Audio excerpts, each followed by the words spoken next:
Throughout the MOOC, we've shared ideas and advice about a lot of different topics. The next 2 sets of clips focus on advice to students, followed by some ideas on advice for parents.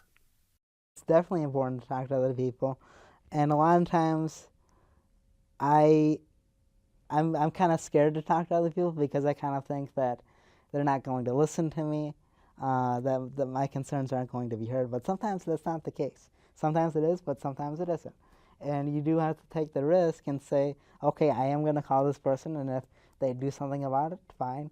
But if they don't, that's okay too. I won't take it to heart. Don't be afraid to seek for help. Never be afraid to, there's so much stigma associated with mental illness, and there really doesn't need to be. A lot of people think that those of us who have some kind of mental illness, be it depression, anxiety, schizophrenia, bipolar disorder, you see everything on the news, you watch SVU, which I absolutely love, but they portray people with mental illnesses quite poorly there. They think that they equate mental illness with violence. And that is something that is totally not true. Totally not true. I can't even squish the spiders in my house, much to my roommate's dismay because she hates them. I'll scoop them up and I'll throw them outside, or I'll just let them be. But I think that part of breaking that stigma is not being afraid to ask for help, whether you're talking to a counselor, whether you're talking to a friend or a parent, no matter who you're talking to. And if I would strongly advise them to be self-advocates. For them to be aware of what they can do for themselves, and to be aware of the laws that work in their favor. And I strongly advise them to be assertive. There's nothing wrong with them. Relationships between faculty and students originate at that first interaction that a student has with a faculty member.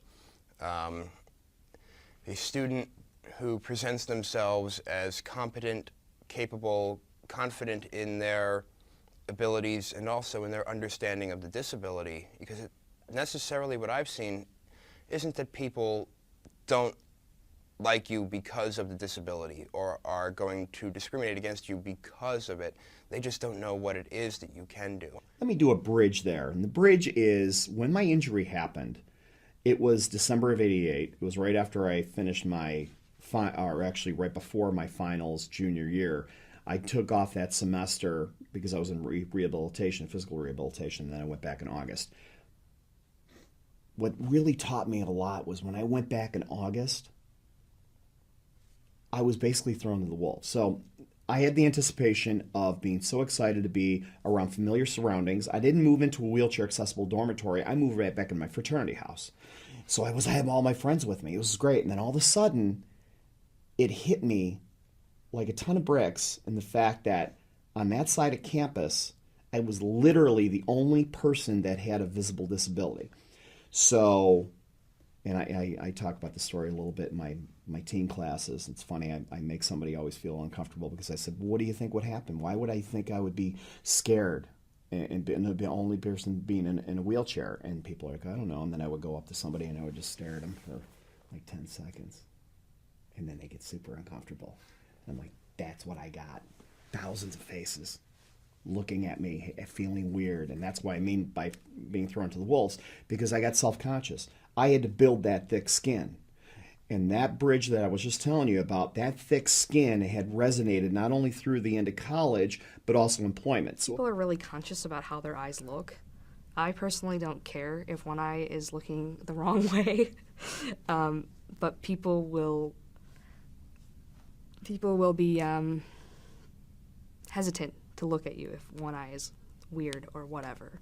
Because my right eye, I have something called strabismus, so my eye is constantly looking at my nose, and people get confused by that. So in order for them to stop staring at that one eye and actually focus on what I'm saying, I'll put my sunglasses on, and then they won't have anything to focus on, if you know what I mean. Sunglasses is a way for me to block out what they're staring at. For a lot of students with disabilities, they find a need to have their own voice be heard. and my personal viewpoint on that is, quite often, we hear the word diversity. We hear diversity all the time. However, and yes, it is good to be diverse. However, the disabled community, those of us who have disabilities, we like to have something of our own also.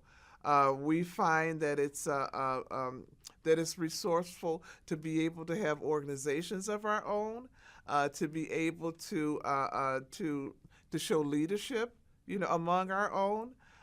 That's just like saying, this is my feelings on it. You wouldn't ask the LGBT community or the African American community to just go ahead and diversify as one big family and to not to associate with their own communities. You wouldn't do that. I feel like they have to prove to anybody that they have a disability, hidden or not.